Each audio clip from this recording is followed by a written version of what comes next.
creencias no son suficientes, ni siquiera tus creencias correctas. Y este es el pasaje perfecto para demostrarnos que necesitamos un nuevo corazón. Pero mucho mejor aún, este pasaje nos mostrará cómo podemos nacer de nuevo con un nuevo corazón. Charles Spurgeon dijo: si se nos pidiera que le leyéramos a un hombre moribundo que no conoce el Evangelio, probablemente deberíamos elegir este capítulo como el más adecuado para tal ocasión. Y lo que es bueno para los moribundos es bueno para todos, porque eso es lo que somos. Y que tan pronto nos vayamos a encontrar en las puertas de la muerte, nadie puede saber. Entonces, vamos a hacerle caso a Spurgeon y vamos a ir a Juan 3 del 1 al 15. Y este pasaje nos va a demostrar que para ir al cielo, para estar bien con Dios, no es suficiente tener buena doctrina, buena teología, creencias correctas. Necesitamos nacer de nuevo. Dice así Juan 3 del 1 al 15.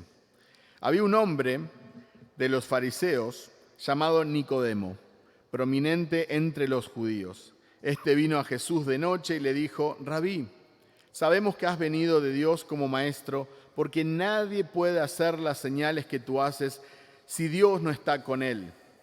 Jesús le contestó: en verdad te digo que el que no nace de nuevo no puede ver el reino de Dios. Nicodemo le dijo: ¿cómo puede un hombre nacer siendo ya viejo? ¿Acaso puede entrar por segunda vez en el vientre de la madre y nacer?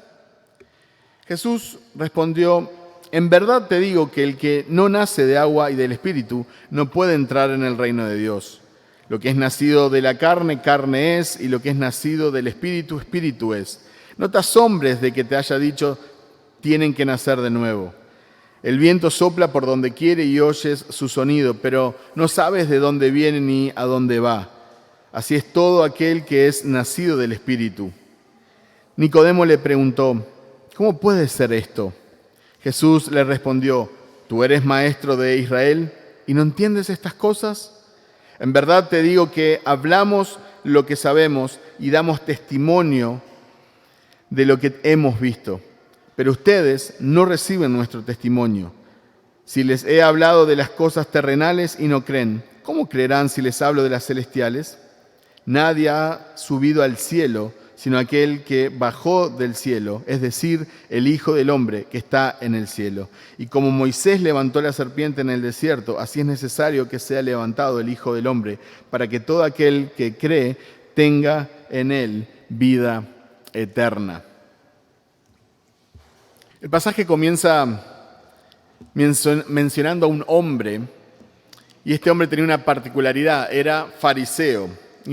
¿Qué era un fariseo? Los fariseos eran una secta judía muy legalista. O sea, ¿qué significa legalista? Que les gustaba agregar reglas humanas y elevarlas a mandamientos divinos. Tenían una adherencia rígida a mínimos detalles ceremoniales. Eran alrededor de unos 6.000, y el término fariseo significa literalmente los apartados. Ya sabemos que los encuentros que tuvieron con Jesús fueron muy conflictivos. Ellos anulaban las escrituras por tradiciones humanas, eran conocidos como hipócritas. De hecho, hoy en día usamos casi como un sinónimo, ¿verdad? Decirle fariseo a alguien es tratarlo o de legalista o de hipócrita. Tenían gran celo por la pureza ritual y ceremonial, por eso se apegaban a esos pequeños detalles que quizás otras personas no les prestaban tanta atención. La mayoría de ellos venía de clase media, eran hombres de negocios y ejercían una gran influencia sobre los israelitas. Entonces tenemos a Nicodemo, un hombre fariseo, un hombre que tenía estas características. Obviamente era un religioso, estudiaba la palabra de Dios, era celoso en guardar hasta los mínimos mandamientos. En el versículo 1 nos dice que era bien conocido o respetado entre los judíos. La versión NBLA dice prominente entre los judíos. Entonces, en cierto sentido, Nicodemo, este hombre religioso, fariseo que se acerca a hablar con Jesús, representaba lo más alto de la sociedad israelita. Representaba lo mejor del ser humano, representaba la moral, representaba la religión, representaba la prosperidad, representaba lo que la sociedad aceptaba y aplaudía, y no solo eso, lo que la sociedad admiraba. Pero este hombre, que aparentemente tenía todo lo necesario, popularidad, fama, tenía una religión, era bien conocido, tenía su reputación, era un maestro, se acerca a hablar con Jesús. Dice que va en la noche, versículo 2. Quizás no quería ser visto con Jesús durante el día, quizás no quería ser asociado con él, quizás le preocupaba lo que otros dijeran, lo que otros fariseos dijeran de que él estuviera hablando con Jesús. Tal vez quería una entrevista sin interrupciones. La verdad es que no lo sabemos, pero tampoco debemos de detenernos demasiado. No es muy importante el dato de que haya ido en la noche. Pero el punto es, ¿por qué vino a ver a Jesús? Nicodemo, ¿creía en Jesús? Quizás una mejor pregunta es, ¿qué creía Nicodemo de Jesús? Bueno, en el texto podemos ver que él cree que era un maestro, lo llama rabí, cree que era enviado por Dios, cree que hace milagros de parte de Dios o señales y cree que es aprobado por Dios, porque Dios estaba con él. Todo esto es lo que se desprende del texto. O sea, Nicodemo creía de Jesús más cosas que muchas personas a veces a nuestro alrededor, en nuestros días. Creía que era un maestro, creía que era enviado por Dios, creía que hacía milagros y creía que Dios lo aprobaba, que Dios estaba con él. ¿Estas creencias eran correctas? Sí, eran correctas. ¿Era Jesús un maestro? Sí, Jesús es un maestro. ¿Hacía milagros de parte de Dios? Sí. ¿Era aprobado por Dios? Sí. ¿Era enviado por Dios? Sí. La pregunta, quizás de fondo, más profunda, es, ¿eran estas o fueron estas creencias suficientes? ¿Eran suficientes para cambiar su corazón? ¿Eran suficientes para que él tuviera vida eterna? ¿Eran suficientes para que él tuviera una buena relación con Dios? Porque lo que creía era correcto. Sin embargo, en el versículo 3, Jesucristo parece ir directo, parece no dar muchas vueltas, y encontramos la primera negación. No puede ver el reino de Dios. En el versículo 5 encontramos otra negación. No puede entrar en el reino de Dios. En el versículo 3 le dice a Nicodemo que tiene que nacer de nuevo. Y en el versículo 5 le dice que tiene que nacer de agua y del Espíritu. Entonces, las creencias de Nicodemo, aunque eran correctas, parece que no eran suficientes para que él tuviera parte en el reino de los cielos, que tuviera comunión con Dios. Es interesante en el versículo 3 que dice que Jesús le contestó, pero de hecho Nicodemo todavía no había hecho ninguna pregunta, pero Jesús le contesta de antemano. Sabemos que has venido de Dios como maestro. Dios está contigo por el tipo de milagros que haces.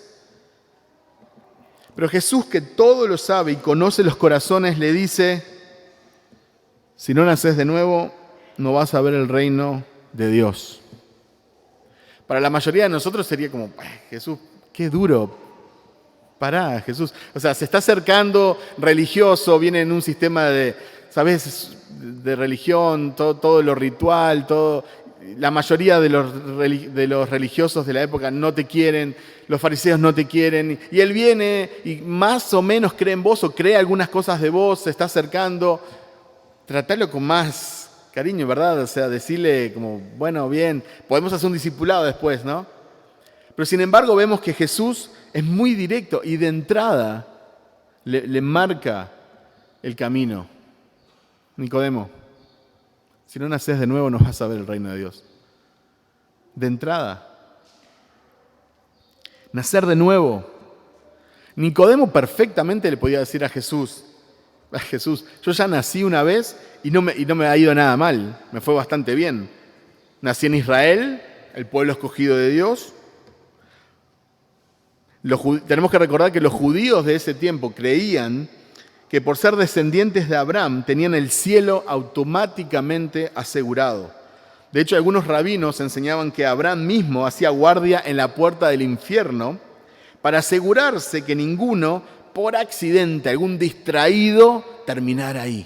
Entonces Abraham supuestamente estaba ahí en la puerta del infierno, entonces alguno distraído, no, vos, judío, no, acá no, acá están los otros, vos andás al seno de Abraham. Eso es lo que estaba metido. Entonces, perfectamente, Nicodemo podría decir, yo soy judío, yo nací en el lugar correcto, nací en la religión correcta, soy maestro de la ley, soy muy respetado, me porto bien. Pero Jesús es muy claro y le dice básicamente, eso no es suficiente, debes nacer de nuevo.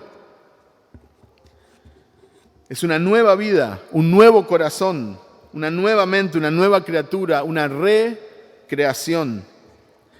Lo que en la teología se conoce como regeneración. La regeneración es cuando Dios vivifica tu espíritu y pasás de muerte espiritual a vida espiritual en Cristo. A lo largo de todo el Nuevo Testamento se nos habla del nuevo nacimiento. Por ejemplo, en Romanos habla de morir con Cristo y resucitar en Él. En 1 Corintios habla de nuevos creyentes como bebés recién nacidos. En 2 Corintios habla de ser una nueva creación en Jesús. Gálatas dice que en Jesús somos una nueva creación. Efesios dice que el nuevo hombre es creado según Dios en la justicia. Tito nos habla del lavamiento, de la regeneración. Hebreos dice que al inicio de nuestra vida cristiana somos como niños. Santiago habla de Dios haciéndonos nacer por la palabra de verdad.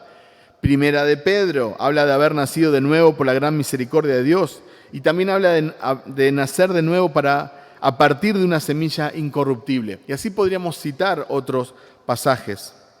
Es muy interesante que Jesús no le dijo, tenés que ir al templo o tenés que ir a la iglesia de moda. Tenés que ofrendar parte de tus ganancias. No le dijo, tenés que hacer obras de caridad. Tampoco le animó a leer un libro de autoayuda. No le dijo que repitiera una oración.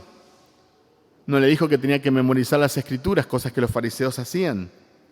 Jesús no le dijo a Nicodemo, sos un campeón. No le dijo, Dios te ama, tiene un plan maravilloso para tu vida. Jesús le dijo, tenés que nacer de nuevo. Tenés que nacer de lo alto. Tenés que nacer del Espíritu. Y esto es algo que solo Dios puede hacer. Solo Dios puede darle vida a un muerto.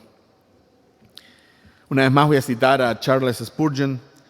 Un hombre puede desechar muchos vicios, abandonar muchos de los deseos a los que se entregaba y conquistar malos hábitos, pero ningún hombre en el mundo puede hacerse nacer de Dios. Aunque batallara tanto, nunca podría lograr lo que está más allá de su poder. Y note usted que incluso si pudiera hacerse nacer de nuevo, aún así no entraría al cielo, porque hay otro punto en la condición que habría violado, a menos de que un hombre sea nacido del Espíritu, no puede ver el reino de Dios. Entonces quizás esta es tu situación. Sos parte de una congregación cristiana, has sido bautizado con agua, has repetido la oración del pecador, das gracias por los alimentos, ofrendás, algunos incluso quizás diezman, tal vez servís en algún ministerio, pero no has nacido de nuevo. Y si no has nacido del Espíritu, entonces seguís muerto en tus delitos y pecados. Efesios 2:1. Recordemos al malhechor que murió en la cruz. Es muy interesante su historia, porque sabemos que él nunca fue a una iglesia, él nunca estudió teología, él nunca se bautizó, él nunca hizo un curso de membresía. Lo único que sabemos de él es que él reconoció su condición de pecador y que reconoció la condición de Mesías de Jesús. Es lo único que vemos. Y tiene la promesa ahí en su lecho de muerte de Jesús mismo de que él va a estar en el paraíso. Entonces, un hombre con, ninguna instrucción, me imagino, obviamente, lo hemos mencionado, imaginarnos cuando él llega al cielo, ¿no? Y le empiezan a preguntar doctrinas y ¿qué haces acá, no? Y como dice el predicador Alistair Beck, lo único que ese hombre tuvo para decir es que el hombre de la cruz del medio me dijo que podía venir. Él no es que serví, no es que hice tal curso, no es que... Lo único que tiene para decir es el hombre de la cruz del medio me dijo que podía venir. Y eso es lo que todos nosotros vamos a poder decir un día en el cielo. Nadie va a poder decir estamos acá por otra razón que no sea el hombre de la cruz del medio. Ahora, decía que es muy interesante compararlo con, por ejemplo, con aquellas personas que un día le van a decir a Jesús, pero Señor, nosotros le dijimos, Señor, Señor, no echamos demonios en tu nombre, no profetizamos en tu nombre, no hicimos milagros en tu nombre. Eran personas que estaban en el ministerio, quizás habían ido a seminarios, quizás habían hecho conferencias, quizás habían pasado toda la vida en una iglesia. Probablemente la gran mayoría de ellos hayan sido evangélicos, porque eso es lo que hacen la mayoría de las iglesias evangélicas. Un musulmán no le va a decir, echamos demonios en el nombre de Jesús. Obvio que no. Sin embargo, Jesús les va a decir, no los conozco, nunca los conocí. Entonces ahí podemos ver que podés tener un montón de actividades, un montón de activismo y un montón de creencias aún correctas, y sin embargo, si no naces de nuevo, si Dios no te da un nuevo corazón, no vas a ver el reino de los cielos.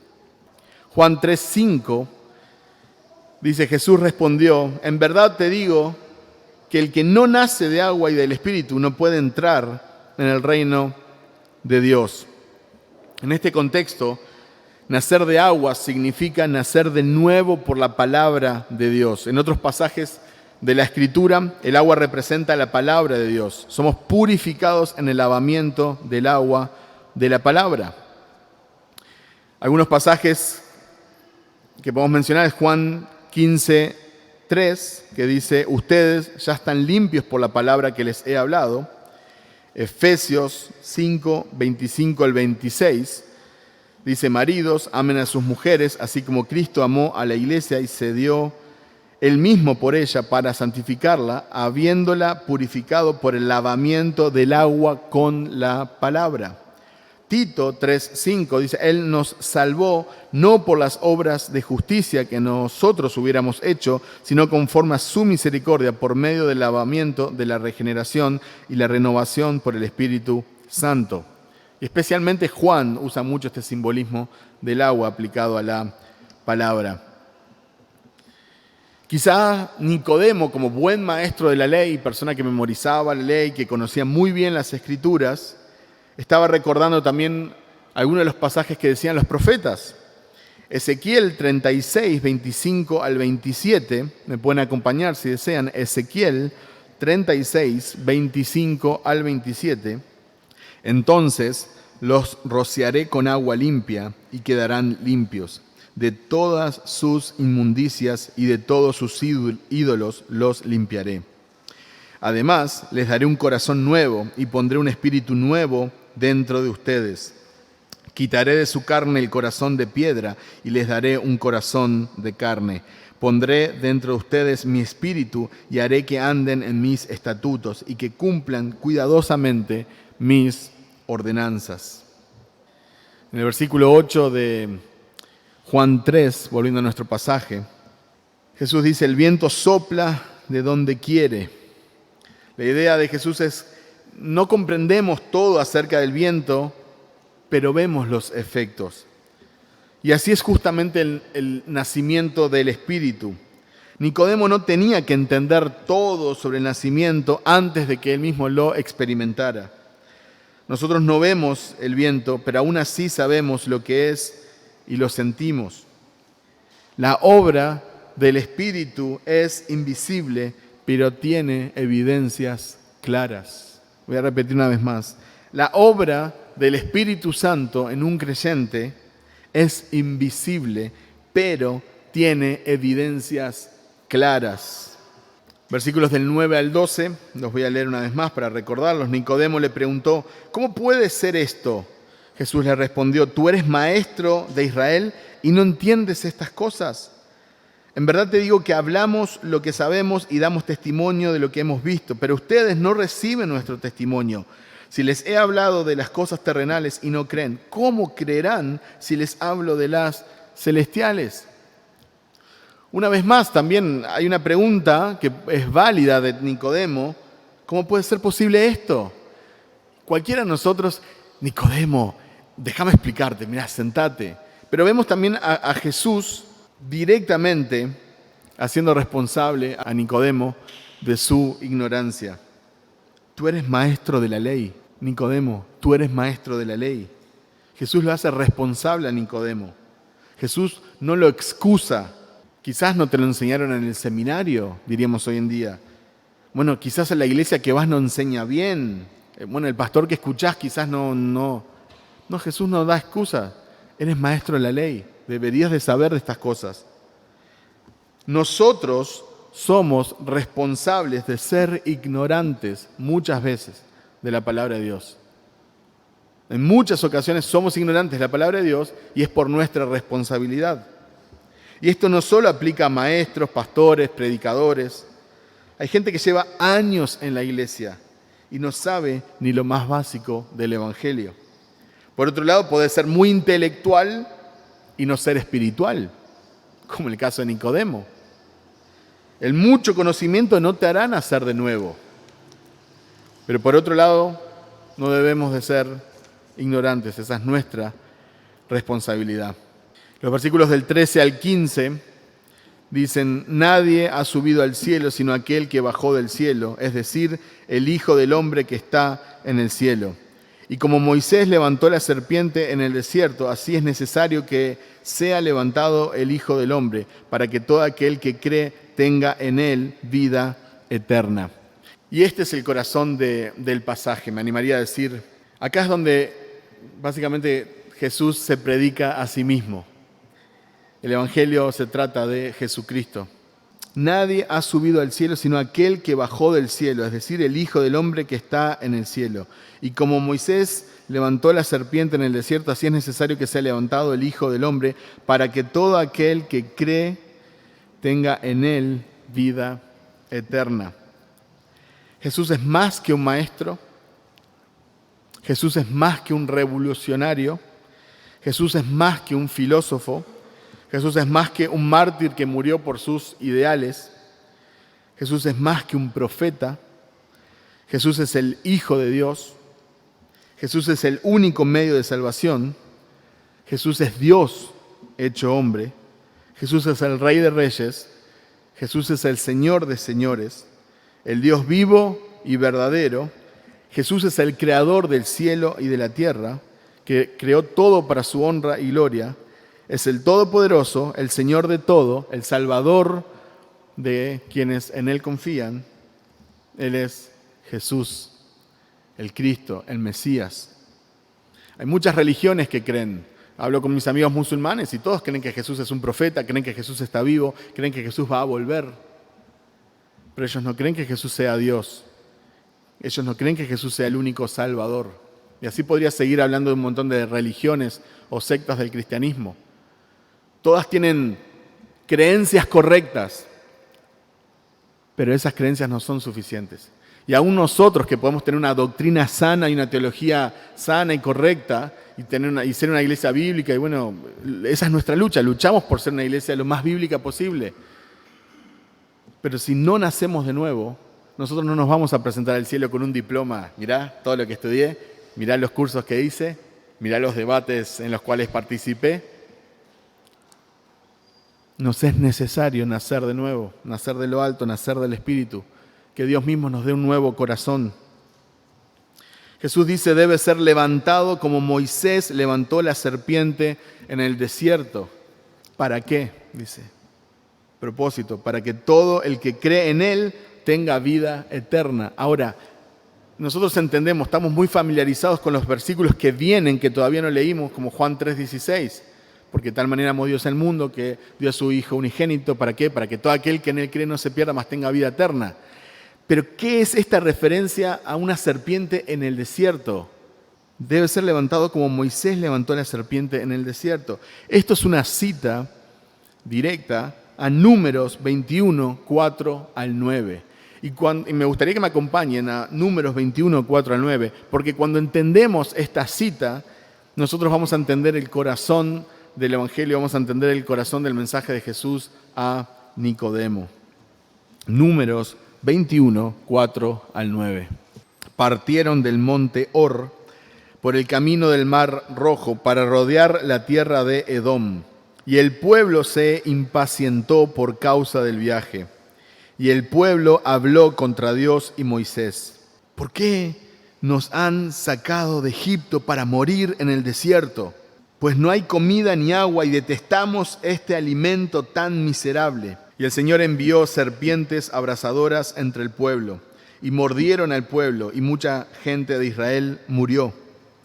Entonces el pueblo vino a Moisés y dijo: hemos pecado, porque hemos hablado contra el Señor y contra ti. Intercede con el Señor para que quite las serpientes de entre nosotros. Y Moisés intercedió por el pueblo. El Señor dijo a Moisés: hazte una serpiente abrasadora y ponla sobre un asta. Y acontecerá que cuando todo el que sea mordido la mire, vivirá. Y Moisés hizo una serpiente de bronce y la puso sobre el asta. Y sucedía que cuando una serpiente mordía a alguien y éste miraba a la serpiente de bronce, vivía. Y ahora, esta historia que muchos no conocen, Jesús la cita. Se la cita a Nicodemo y dice que así como la serpiente en el desierto fue levantada, así el Hijo del Hombre tiene que ser levantado. Y dice, ¿para qué? Para que todo aquel que en él crea tenga vida eterna. Vamos a entender esta historia un poco mejor porque le va a arrojar mucha luz al Evangelio. Es una historia hermosa. Los israelitas, como de costumbre, como nosotros, pecaron contra Dios. El pueblo se pone a murmurar, a hablar, a criticar contra Moisés, que es el líder que Dios les había provisto, quien los había guiado en la libertad de Egipto. Y también se ponen a criticar, obviamente, a Dios, porque fue Dios quien escogió a Moisés, fue Dios quien proveía esa comida, era Dios quien estaba detrás. Entonces era a Dios mismo a quien estaban criticando. Y esto disgustó muchísimo al Señor. Se encendió su ira, esto disgustó al Señor, mucho. Entonces Dios, que no es caprichoso y que no es como los seres humanos que simplemente se enojan y explotan en ira, ¿no? Dios es santo y su ira es santa. Dios envió serpientes venenosas que mordían al pueblo. Y muchas personas, dice el versículo 6, muchas personas murieron por el castigo de Dios. Y el pueblo viene a Moisés, al que habían criticado, para que interceda a Dios, de quien se habían quejado, para pedirle, en otras palabras, que tenga misericordia. Moisés, estamos muriendo. Hay serpientes por todos lados, nos están mordiendo, son venenosas, estamos muriendo. Están muriendo nuestras familias, están muriendo nuestros amigos, estamos muriendo. Intercede, pedile, por favor, que haga algo. Y Moisés intercedió por el pueblo. Y Dios accedió a su pedido. Pero la forma en que respondió Dios fue un tanto inusual. Para Dios hubiera sido fácil decir simplemente, bueno, está bien, voy a tener misericordia, entonces desaparezcan las serpientes o mueran las serpientes o que nadie más muera. Pero sin embargo Dios les da como un requisito, como una orden. Dice, tenían que hacer una serpiente y levantarla en lo alto para que todos pudieran verla. Dios no quitó las serpientes. Pero cuando alguien era mordido por una serpiente, porque habían pecado contra Dios, recuerdan por qué estaban las serpientes ahí, esa persona que había sido mordida por una serpiente se dirigía a una muerte segura. Pero tenía que mirar a la serpiente que Moisés hizo de bronce y se salvaría. Entonces Dios no quitó las serpientes, pero hizo algo diferente. Todo aquel que es mordido por una serpiente tiene que mirar la serpiente que se levantó en lo alto, una serpiente de bronce, y Dios lo iba a salvar. Lo hermoso de esto es que la serpiente de bronce nos apunta a Cristo. Fíjense esto. La gente tenía que ser humilde y hacer lo que Dios les pidió. Recuerden que ellos habían criticado a Dios, pero ahora dependían 100% de Dios y no iban a morir. Y ahí se estaba cumpliendo la paga del pecado es muerte, ¿verdad? El día que peques, ese día morirás. Bueno, lo estaban experimentando en carne propia y muy rápidamente. Estaban muriendo por su pecado. La consecuencia de su pecado los estaba matando. Pero ellos tenían que hacerle caso a Dios, a este Dios que habían criticado, y hacer lo que Él les pedía, si querían vivir. Hubiera sido mucho más fácil simplemente que Dios quitara las serpientes. Pero esto demandaba fe por parte del pueblo en lo que Dios había dicho. Las serpientes seguían ahí, seguían mordiendo y seguían matando. Y si a vos te picaba, tenías que creer que lo que Dios te dijo es verdad y que la provisión de salvación que había dado era real y tenías que mirar a la serpiente, entonces ibas a ser sano. Los israelitas podían preguntarse, ¿pero solo por mirar una estatua voy a ser salvo? ¿Voy a salvarme de la muerte? Pero eso también tenía un sentido confrontativo. Ellos tenían que mirar a la consecuencia de sus pecados. Moisés no hizo una forma de cruz. Dios le pide que hagan una serpiente. ¿Qué era la serpiente? Era lo que los estaba matando por culpa de su pecado. Entonces, cuando ellos miraban a la serpiente, también estaban viendo su pecado, estaban viendo su castigo que tenían bien merecido, estaban viendo la consecuencia de su maldad.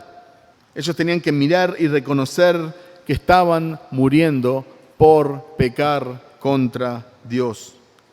Y tenían que reconocer que eran pecadores y que solo Dios podía salvarlos. ¿Vieron todo lo que había en esa estructura que se levantó en el desierto? Y así mismo sucede con la cruz de Cristo. Nosotros tenemos que ver al Santo de Dios muriendo y sufriendo por nuestros pecados, porque estuvo colgando en una cruz. No es algo romántico ver a la cruz. Cuando nosotros abrazamos el Evangelio, cuando nosotros creemos en Cristo, cuando nosotros miramos a la cruz, nosotros estamos viendo nuestro pecado, porque Él está ahí por nuestro pecado. Pero es el único medio de salvación. No puedo mirar a otro lado si quiero ser salvo. Es por nuestras ofensas, es por nuestra falta de confianza en Dios. Cuando nosotros vemos la cruz, nosotros vemos nuestra maldad, vemos nuestro pecado, vemos nuestro castigo. Por eso Isaías 53:5 dice, pero Él fue herido por nuestras transgresiones, molido por nuestras iniquidades, el castigo por nuestra paz cayó sobre Él y por sus heridas hemos sido sanados. Cuando nosotros vemos a la cruz, vemos el lugar donde nosotros deberíamos de estar. Vemos el castigo que tendría que haber caído sobre nosotros. Vemos nuestra maldad. Y nosotros, como seres humanos, nos estamos muriendo. Al igual que los israelitas en el desierto, nos estamos muriendo. El veneno del pecado nos sigue matando y nos espera una muerte eterna, bien merecida. Pero tenemos la posibilidad de confiar en su palabra. Si miramos a la cruz, seremos salvos. Tenemos que reconocer que hemos pecado. La serpiente de bronce fue la única provisión para la muerte. Pero ellos tenían que reconocer que habían pecado. La cruz de Cristo es la única provisión para el pecador.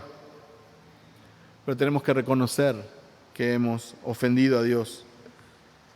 Debemos mirar la cruz y ser salvos. Si me acompañan nuevamente a Juan 3, versículos 16 al 18, encontramos el famoso pasaje de Juan 3:16. Dice, porque de tal manera amó Dios al mundo, que dio a su Hijo unigénito, para que todo aquel que cree en Él no se pierda, sino que tenga vida eterna. Porque Dios no envió a su Hijo al mundo para juzgar al mundo, sino para que el mundo sea salvo por Él. El que cree en Él no es condenado, pero el que no cree ya ha sido condenado, porque no ha creído en el nombre del unigénito Hijo de Dios. Dios no tenía por qué salvar a los israelitas, pero los amó y tuvo misericordia por ellos. Y Dios no tiene por qué salvarte. Vos sos el pecador y quien lo ofendió. Pero Dios decide amarte y tener misericordia. Cristo vivió una vida perfecta, no tenía por qué morir, fue por nuestro pecado que fue a la cruz, pero Él resucitó y al igual que la serpiente de bronce, fue levantado. Por eso 1 Corintios 15, del 3 al 4 dice, porque yo les entregué en primer lugar lo mismo que recibí, que Cristo murió por nuestros pecados, conforme a las Escrituras, que fue sepultado, que resucitó al tercer día, conforme a las Escrituras. Dios no envió a Cristo para condenar al mundo, así como no envió a la serpiente de bronce para matar a los israelitas ya estaban muriendo. Si alguno moría era porque él estaba rechazando el único camino de salvación que Dios estaba dando. La misma forma, no es que Cristo vino al mundo para condenarnos, nosotros ya estamos condenados y tenemos la posibilidad de rescate. Nosotros tenemos que mirar a la cruz de Cristo. Mirá a la cruz de Cristo y sé salvo.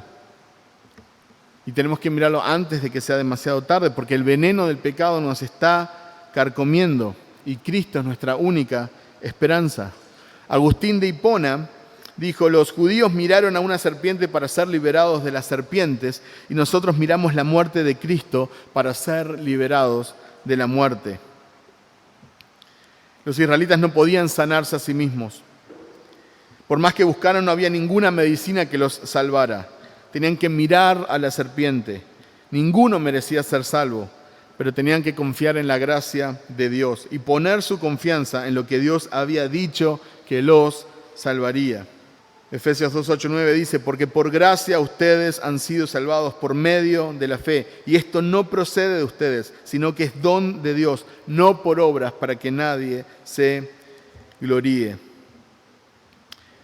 El puritano Richard Baxter dijo, es necesario que seas un nuevo hombre, porque si no vas a ser un hombre muerto, eternamente muerto.